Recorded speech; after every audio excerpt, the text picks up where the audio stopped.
ಆಗ್ರಹ. ಆಳ್ವಾಸ್ ಸಂಸ್ಥೆಯ ವಿದ್ಯಾರ್ಥಿನಿ ಅನುಮಾನಾಸ್ಪದವಾಗಿ ಸಾವನ್ನಪ್ಪಿ ತಿಂಗಳು ಕಳೆದಿದೆ. ಆದರೂ ಇದು ಸಹಜ ಸಾವೋ ಅಥವಾ ಕೊಲೆಯೋ ಎಂಬ ಚರ್ಚೆ ನಡೀತಾನೆ ಇದೆ.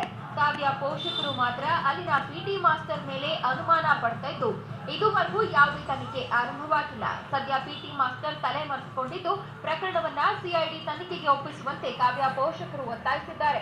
ಇವರಿಗೆ ಕರ್ನಾಟಕ ಸಂಘಟನೆಗಳ ಒಕ್ಕೂಟ ಸಾಥ್ ನೀಡಿದ್ದು ಇವತ್ತು ಸಾಂಕೇತಿಕವಾಗಿ ನಗರದ ಮೈಸೂರು ಬ್ಯಾಂಕ್ ವೃತ್ತದಲ್ಲಿ ಪ್ರತಿಭಟನೆ ಮಾಡಿದ್ರು. ನಮಗೆ ನ್ಯಾಯ ಸಿಗುದಿಲ್ಲ, ಅಲ್ಲಿ ನ್ಯಾಯ ಇಲ್ಲ. ನಮ್ಮ ಮಗಳಿಗೆ ನ್ಯಾಯ ಬೇಕು. ಯಾಕೆ ಆತ್ಮಹತ್ಯೆ ಮಾಡಿಕೊಂಡ ಕಾರಣ ಬೇಕು, ಅವರು ಕಾರಣ ಕೊಡುದಿಲ್ಲ. ನಮ್ಗೆ ಫೋನ್ ಮಾಡಿ ಹೇಳ್ತಾರೆ ನಿಮ್ಮ ತಾಯಿ ಆತ್ಮಹತ್ಯೆ, ನಿಮ್ಮ ಮಗಳು ಆತ್ಮಹತ್ಯೆ ಮಾಡಿಕೊಂಡಿದ್ದಾರೆ. ನಾವು ಅರ್ಧ ಗಂಟೆಯಲ್ಲಿ ಹೋಗುವಾಗ ನನಗೆ ಸವಗರದ ಪೆಟ್ಟಿಗೆಯಲ್ಲಿ ನಮ್ಮ ಮಗುವನ್ನು ತೋರಿಸ್ತಾರೆ.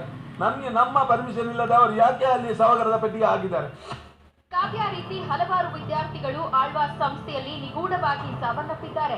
ಇಂತಹ ಶಿಕ್ಷಣ ಸಂಸ್ಥೆಗಳ ವಿರುದ್ಧ ಕೂಡಲೇ ರಾಜ್ಯ ಸರ್ಕಾರ ಕ್ರಮ ಜರುಗಿಸಬೇಕು. ಇಂತಹ ಪ್ರಕರಣಗಳು ಮತ್ತೆ ಮರುಕಳಿಸದಂತೆ ರಾಜ್ಯ ಸರ್ಕಾರ ಕ್ರಮ ಕೈಗೊಳ್ಳಬೇಕು ಅಂತ ಕರ್ನಾಟಕ ಸಂಘಟನೆಗಳ ಒಕ್ಕೂಟದ ಕಾರ್ಯಕರ್ತರು ಆಗ್ರಹಿಸಿದ್ರು. ಕಾವಿನ ಆತ್ಮಹತ್ಯೆ ಅಂತ್ಯ ಆಗ್ಬೇಕು. ಅವ್ರ ಆತ್ಮಹತ್ಯೆ ಮಾಡ್ಕೊಂಡವ್ರ ಕೊಲೆ ಮಾಡೋರ ಗೊತ್ತರ ತನಿಖೆ ಆಗ್ಬೇಕು. ಇನ್ನು ಇಂಥ ಒಂದು ನಿದರ್ಶನ ಕೂಡ ಆಗಬಾರದು. ಇನ್ನು ಈ ಸಾವು ಆತ್ಮಹತ್ಯೆಯೋ ಅಥವಾ ಕೊಲೆಯೋ ಎಂಬ ಗೊಂದಲ ಇಂದಿಗೂ ಮುಂದುವರೆದಿದೆ. ಕಾವ್ಯ ಪೋಷಕರಲ್ಲಿ ತನ್ನ ಮಗಳನ್ನ ಕೊಲೆ ಮಾಡಲಾಗಿದೆ ಎಂಬ ಅನುಮಾನಕ್ಕೆ ಸ್ಫೂರ್ತಿ ಎಂಬಂತೆ ಸಂಸ್ಥೆ ಕೂಡ ನಡ್ಕೊಂಡಿದ್ದು ಇದೀಗ ಮರಣೋತ್ತರ ಪರೀಕ್ಷೆಯ ವರದಿಯನ್ನು ನೀಡದೆ ಸತಾಯಿಸ್ತಾ ಇರೋದು ಇದು ಕೊಲೆ ಅನ್ನೋದಕ್ಕೆ ಮತ್ತಷ್ಟು ಪುಷ್ಟಿ ಕೊಟ್ಟಿದೆ. ವನಜಾಕ್ಷಿ, ಪ್ರಜಾ ಟಿವಿ, ಬೆಂಗಳೂರು.